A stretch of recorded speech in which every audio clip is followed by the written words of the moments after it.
Come, come, let's hear the moral story. Come, come, let's hear the moral story. All right. Hello, everyone, and welcome.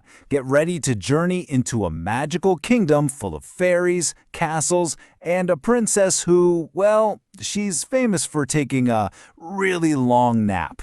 We are jumping right into the classic tale of Sleeping Beauty. So you think you know Sleeping Beauty, huh? The princess, the curse, the whole shebang? But what if I told you we're gonna spin this classic yarn with a bit of a modern, fun twist? Ready to see this story like you've never seen it before? Awesome. Let's do this.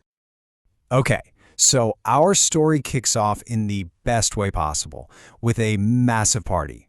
A new princess is born, and the whole kingdom is just buzzing with excitement. You can just feel the joy, right?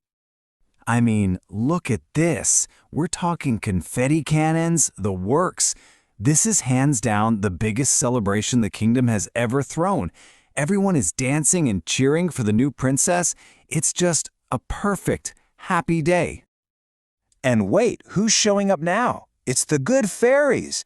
They've come to give the baby princess these incredible gifts. They bestow upon her beauty, kindness, and a life full of happiness. I mean, what could possibly go wrong? Everything's perfect. Uh-oh. You know that feeling when things are going too well?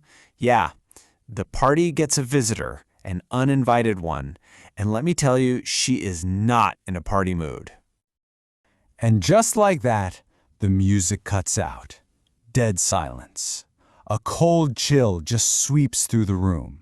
You can feel it in the air. Something terrible is about to happen. And there she is, an evil fairy. And boy, is she mad she didn't get an invite. Talk about awkward. She points right at the baby princess and lays down this awful curse. On her 16th birthday, she will prick her finger on a spinning wheel and fall into a deep sleep. But hold on a second. Not all hope is lost. The last good fairy hasn't given her gift yet. She swoops in with her magic. Now, she's not powerful enough to totally undo the curse, but she can change it. So, with a wave of her wand, she tweaks the curse. The princess won't die. Instead, she'll just sleep until true love's kiss wakes her up. Okay, not ideal, but definitely better than the alternative. Phew, that was a close one. So the king, understandably, completely freaks out. His solution? Destroy every single spinning wheel in the entire kingdom. He has them all rounded up for a giant bonfire. His logic is simple. No spinning wheel, no curse. Problem solved, right? Right?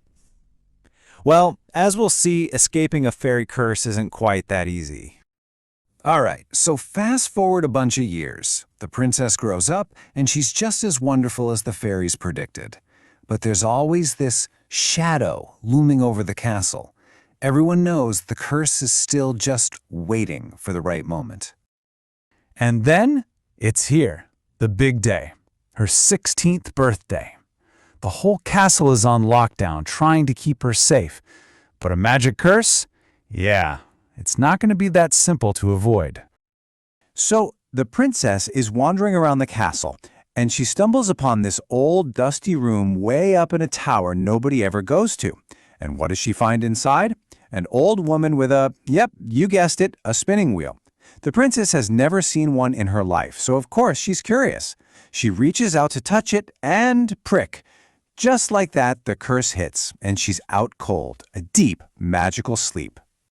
And the curse doesn't just stop with her. Oh no! This sleeping spell just ripples out through the whole castle. The king, the queen, all the servants, poof! Everyone is asleep.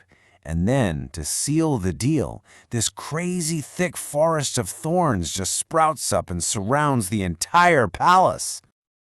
Okay, now we're going to jump forward in time. A whole century passes. The castle and the sleeping princess become nothing more than a legend. You know, a spooky story people tell their kids. But, as we all know, every legend has a little truth to it, and a hero is on his way. So imagine this. 100 years have gone by. The world outside is totally different, but inside that magical thorn barrier, time has literally stood still. And this is where our hero, a brave young prince, enters the picture. The prince has heard the legend of the sleeping princess, and he's determined to see if it's real. He knows it's a huge quest. Step 1, get through that insane wall of thorns. Step 2, find the princess and somehow, some way break the spell. And he actually does it. He takes out his sword and with a whole lot of courage, he hacks his way through those magical thorns. The path just opens up before him, and he steps into this silent, sleeping castle. Now that is a hero moment, for sure. Okay, here we go. This is the moment. The prince is inside, he's past the thorns, he's made it to the tower, the spell is about to be broken. He finds her in the tower room, sleeping just as the legend said. He leans down and gives her a kiss. And this isn't just any kiss, right? This is true love's kiss, packed with all sorts of magic. And boom, the spell just shatters into a million pieces. It's like a magical shockwave goes through the whole castle.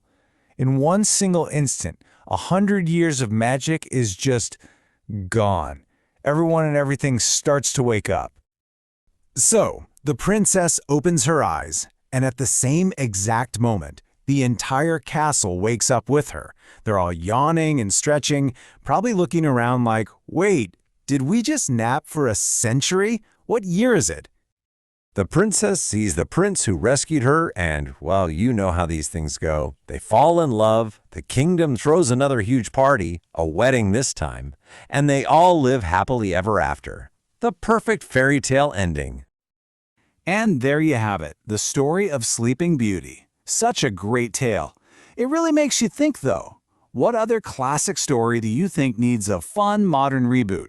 I'd love to hear your ideas. Thanks so much for tuning in.